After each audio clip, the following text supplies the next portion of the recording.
সুবহানাল্লাহ কইেন না নাকি শীতের সিজন ছাড়া সুবহানাল্লাহ কইলে সব হয় না কিশোরগঞ্জে? আল্লাহর পয়গম্বর আপনি আমার নবী দু জাহানের সরদার রাহমাতুল লিল আলামিন বলেন সুবহানাল্লাহ তাসবিহটার এত দাম।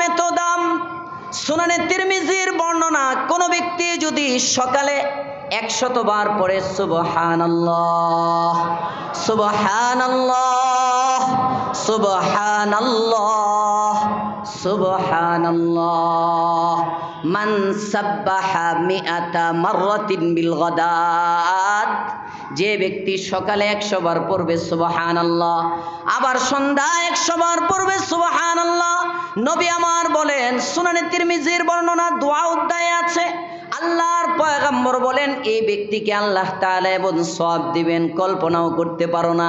সওয়াবটা কি জানো? সকালে 100 বার পড়লো সুবহানাল্লাহ, সন্ধ্যায় 100 বার পড়লো সুবহানাল্লাহ, সারা দিনে 24 ঘন্টায় মাত্র 200 বার পড়বে সুবহানাল্লাহ। কানা কামান হাজ্জা মিআতান, এই ব্যক্তিটা কেমন যেন 100 বার হজের সওয়াব আল্লাহ আমলনামায় দিয়ে দিবে। কেমন যেন 100 বার হজ করলেন। আজকে থেকে সকাল সন্ধ্যা অন্তত 100 বার করে সুবহানাল্লাহ পড়বো না? কারা কারা হাত উঠাই? এত মানুষ পড়তেন না? পড়বো কারা কারা? ইনশাআল্লাহ আল্লাহ তৌফিক দান করেন, বলেন আমিন। সুবহানাল্লাহ বললে লাভ সবচেয়ে বেশি।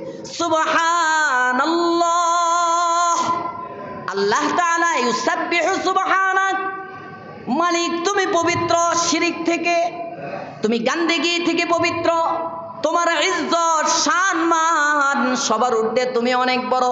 সুবহানাল্লাহ বারবার যখন আল্লাহ তাআলার পবিত্রতা বর্ণনা হয়, আল্লাহ পাক আরিফিনগণ লেখেন আল্লাহ পাক রব্বুল আলামিন কেমন যেন বলেন, রে বান্দা আমি তো আসলেই পবিত্র, তুই বললেও আমি পবিত্র, তুই না বললেও আমি পবিত্র।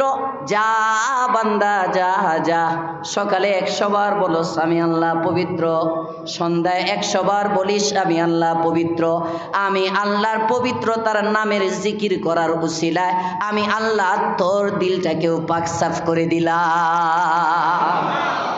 আল্লাহ তৌফিক দান করেন, বলেন আমিন।